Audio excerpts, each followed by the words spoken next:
ہم خود نماز پڑھیں، ہم خود دعا کریں، بعد میں دوسروں کو بولیں۔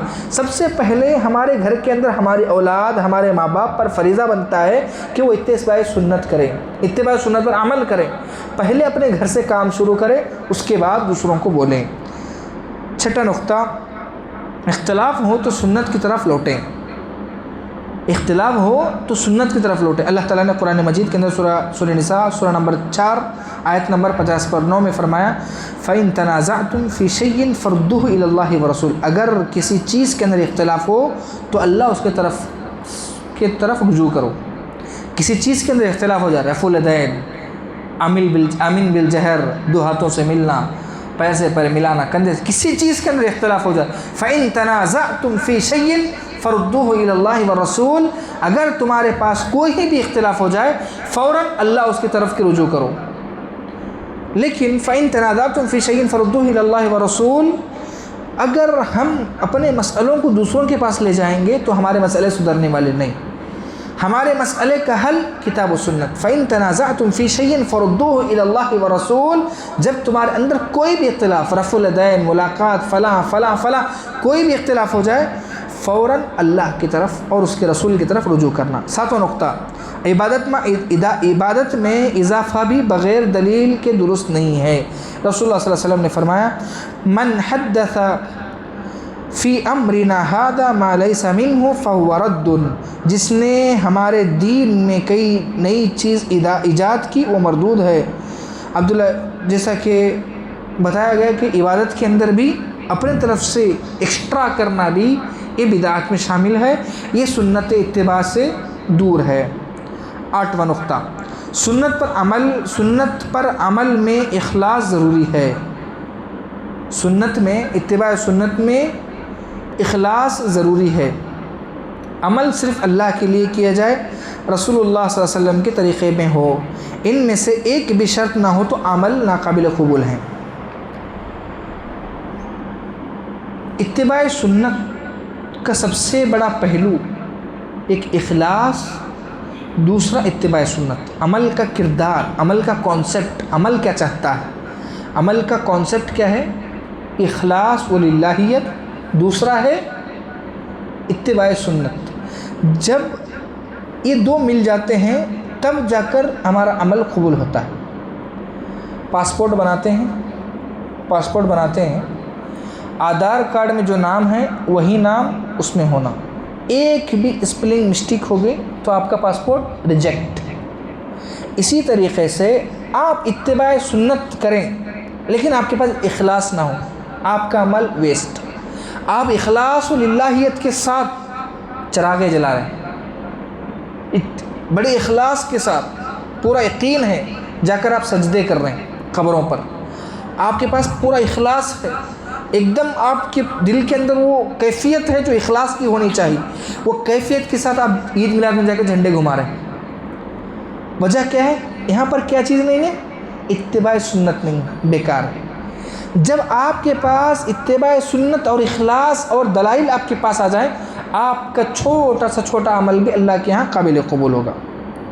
نواں نقطہ، سنت پر چلنے والے کم بھی ہو تو پریشان نہ ہو۔ اسلام اجنبی شروع ہوا تھا اور دوبارہ اجنبی ہو جائے گا، بس خوشخبری ہے اجنبیوں کے لیے۔ صحیح مسلم۔ حق کی پہچان تعداد سے نہیں دلیل سے ہوتی ہے۔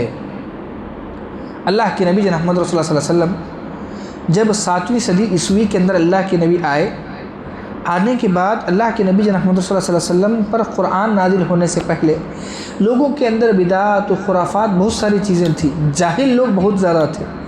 لیکن قیامت کے قریب ایسے ہی ہوگا کہ ایک ایمان والا بھی اپنے ایمان کو بیچ دے گا۔ تو ہم لوگوں کی تعداد کو نہیں دیکھنا ہے بلکہ لوگوں کی دلیل پر جو کام کرتے ہیں اس کو دیکھنا ہے۔ 10واں نقطہ، ہر دن ایک سنت کو زندہ کریں۔ عبداللہ بن عمر نبی کریم صلی اللہ علیہ وسلم کی چھوٹی سنت کو بھی زندہ رکھنے کی کوشش کرتے تھے۔ 10واں نقطہ ہے کہ آج کا ٹاپک کیا ہے؟ اتباع سنت کیسے کی جائے۔ اس کا آخری نقطہ ہے کہ اتباع سنت ہر روز کوئی نہ کوئی سنت کو زندہ کریں گے. آپ بتائیں کیا کریں گے کل سے؟ ایک سنت جو سنت نہیں ہے وہ سنت کو زندہ کریں گے. کیا کریں گے؟ ہم جتنے بیٹھے ہیں اتنے ہی ایک سنت کو زندہ کریں گے. بولے کیا کریں گے؟ مسواک کریں گے. چلو انشاءاللہ. جی ہاں ٹھیک ہے. کل سے آج سے جو ہے آج وضو کر کے سوئیں گے. یہ اللہ کے نبی کی سنت ہے. کل انشاءاللہ کل سے جو ہے مسواک کریں گے انشاءاللہ.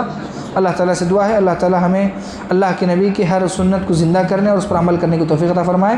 وما توفیق الا باللہ وما علی البلاغ. السلام علیکم ورحمۃ اللہ وبرکاتہ.